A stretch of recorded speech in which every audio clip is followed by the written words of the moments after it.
अस्सलामुअलैकुम वरहमतुल्लाहि वबरकातुहू। नाजरीन, मेरे चैनल इस्लामिक नॉलेज में आप सबका इस्तकबाल है।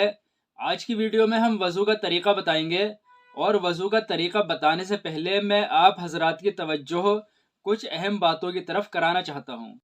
रसूलुल्लाह सल्लल्लाहु तआला अलैहि वसल्लम इरशाद फरमाते हैं कि जब बंदा अल्लाह की रज़ा के लिए वज़ू करके मस्जिद को जाता है तो अल्लाह ताला हर कदम के बदले उसका एक दर्जा बुलंद करते हैं और उसका एक गुनाह कम करते हैं। तो हजरात, कोशिश ये करें कि जब नमाज के लिए मस्जिद जाएं तो वज़ू अपने घरों से कर कर जाएं। और अल्लाह तबारक व तआला कुरान करीम में इरशाद फरमाते हैं कि फिजूल खर्ची करने वाले शैतानों के भाई हैं। फिजूल खर्ची से मुराद सिर्फ पैसे की फिजूल खर्ची नहीं, दीगर चीज़ें भी अगर ज़रूरत से ज़्यादा खर्च की जाएं तो वो फिजूल खर्ची है।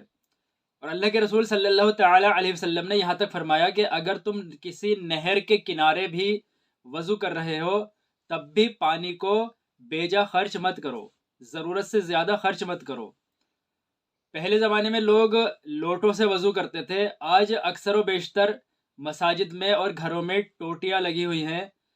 तो मस्जिदों में तो ये हाल होता है कि बहुत सारे लोग ऐसे होते हैं जो एक लोटे के बदले एक या दो बाल्टी तक पानी खर्च करते हैं वज़ू करने में।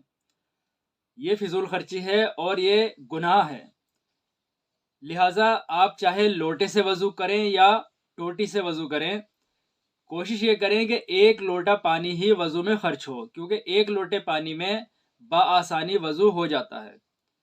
तो ये दो बातों का ध्यान रखें। अपने घर से वज़ू करके जाएं, उसमें सवाब भी ज़्यादा है, और पानी को कम से कम खर्च करें। अब वज़ू का तरीक़ा सुन लीजिए। वज़ू करने से पहले दुआ पढ़ें, बिस्मिल्लाहि वल्हम्दुलिल्लाह। उसके बाद वज़ू शुरू करें। पहले समझ लीजिए कि वज़ू में 4 फ़राइज़ हैं।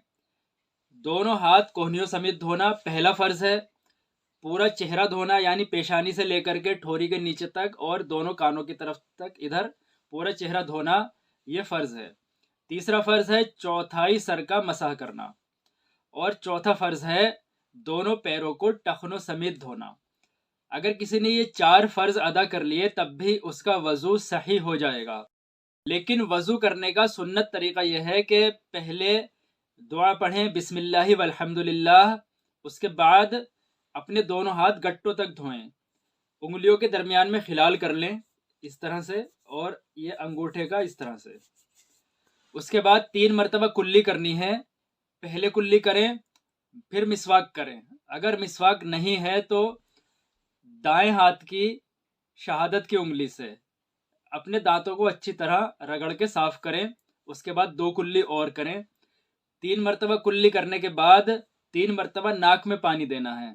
नाक में पानी 1 मरतबा देकर फिर अपने बाएं हाथ की छोटी उंगली से नाक के अंदर से साफ करें, और जो रतूबत, जो मैल नाक में हो उसको सिनक दें।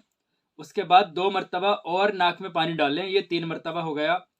उसके बाद 3 मरतबा अपने चेहरे को धोना है, पेशानी से लेकर ठोरी के नीचे तक और दोनों कानों के पास तक अच्छी तरह चेहरा धोना है।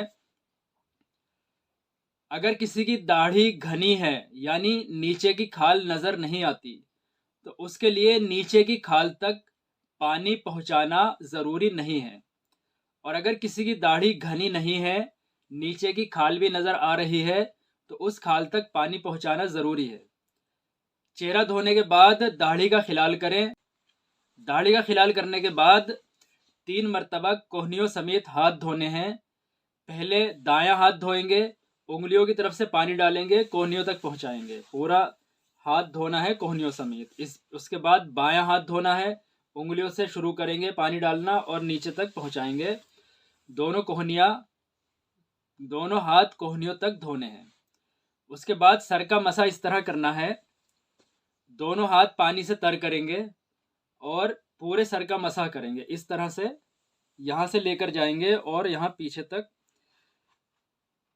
कुछ रिवायत में हाथों को वापस लाना भी आता है, नहीं भी लाए तब भी कोई बात नहीं, सिर्फ आगे से पीछे की तरफ इस तरह ले जाएं।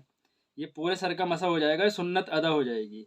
उसके बाद कानों का मसा करना है, और पानी नहीं लेना। उसी पानी से इन 2 उंगलियों से कानों के सुराख का इस तरह और यहाँ इस तरह कान के अंदर का मसा करके اور ان انگوٹھوں سے کانوں کے پیچھے کا مسح کرنا ہے اس طرح۔ اس کے بعد ہاتھوں کی پشت سے اپنے گردن کا مسح کرنا ہے اس طرح سے۔ یہ آپ کا مسح مکمل ہو گیا۔ پہلے پورے سر کا مسح کیا ہاتھ بھگونے کے بعد، پھر دونوں انگلیوں سے کانوں کے اندر کا مسح کیا، انگوٹھوں سے کانوں کے پیچھے کا مسح کیا، اور ہاتھوں کی پشت سے گردن کا مسح کیا اس طرح۔ اس کے بعد دونوں پیر دھونے ہیں ٹخنوں سمیت، اور ہو سکے تو چھوٹی انگلی سے، بائیں ہاتھ کی چھوٹی انگلی سے پیروں کی انگلیوں کے درمیان میں خلال کرنا ہے۔ یہ آپ کا وضو مکمل ہو گیا۔ وضو پورا کرنے کے بعد دعا پڑھیں گے۔ دوسرا کلمہ پڑھیں گے پہلے، اشہد ان لا الہ الا اللہ وحدہ لا شریک لہ واشہد ان محمدا عبدہ ورسولہ، یعنی میں گواہی دیتا ہوں کہ اللہ کے سوا کوئی عبادت کے لائق کوئی معبود نہیں ہے، وہ اکیلا ہے، اس کا کوئی شریک نہیں ہے، اور میں یہ بھی گواہی دیتا ہوں کہ محمد صلی اللہ تعالی علیہ وسلم اللہ کے بندے اور اس کے رسول ہیں۔ کلمہ شہادت کے بعد پڑھیں گے، اللہم اجعلنی من التوابین واجعلنی من المتطہرین، یعنی اے اللہ مجھے بہت زیادہ توبہ کرنے والوں میں کر دے اور مجھے بہت زیادہ پاک رہنے والوں میں سے بنا دے۔ اس کے بعد ایک دعا اور ہے، کچھ روایت میں اس دعا کا وضو کے درمیان پڑھنا بتایا گیا ہے اور کچھ روایت میں وضو کے بعد۔ وہ دعا یہ ہے، اللہم اغفر لی ذنبی ووسع لی فی داری وبارک لی فی رزقی۔ اس کا ترجمہ یہ ہے، اللہم اغفر لی ذنبی، اے اللہ میرے گناہ کو معاف فرما دے، میرے گناہ کی مغفرت کر دے، ووسع لی فی داری، اور میرے گھر میں وسعت عطا فرما، یعنی اہل و عیال وغیرہ میں ہر اعتبار سے وسعت عطا فرما، کشادگی عطا فرما، وبارک لی فی رزقی، اور میرے رزق میں برکت عطا فرما۔